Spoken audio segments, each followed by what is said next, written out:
اب نوٹ کر لیجئے، یہ کتابیں اگر آپ پڑھنا چاہیں تو کتاب الملاحم میں پڑھیے، بدترین عذاب عربوں پر آیا کھڑا ہے، سروں پر چڑھا ہوا ہے، بدترین ایسی جنگ ہونی ہے الملحمۃ العظمیٰ،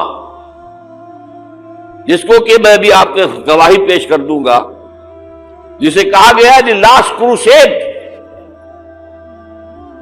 بش نے بھی کروسیڈ کا لفظ بول دیا تھا، پھر واپس لیا اس نے۔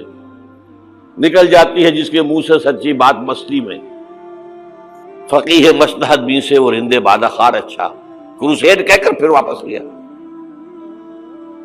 یہ کروسیڈ، اس کے اوپر جس قدر نقصان ہونا ہے عربوں کا، گریٹر اسرائیل بنے گا،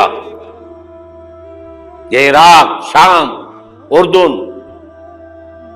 سعودی عرب کا کچھ شمالی علاقہ، ترکی کا جنوبی علاقہ، مصر کا صحرائے سینا، اور اس کے ساتھ ہی جو بہترین اس کا زرخیز ترین علاقہ ڈیلٹا آف نائل، یہ سب یہودیوں کے قبضے میں جائیں گے۔ اس کو حدیث میں کہا گیا الملحمۃ العظمیٰ۔ عیسائی 80 علم لے کر اے مسلمانوں تم پر حملہ آور ہوں گے، اور ہر علم کے نیچے 12,000 فوج ہوگی، 9.5 لاکھ فوج۔ یہ نیٹو کی تیاری کس کے لیے ہو رہی ہے؟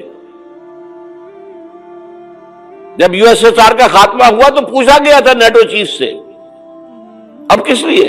تمہارا وہ دشمن تو ختم ہو گیا، اب ہمیں اسلامک فنڈامنٹلزم سے نمٹنا ہے۔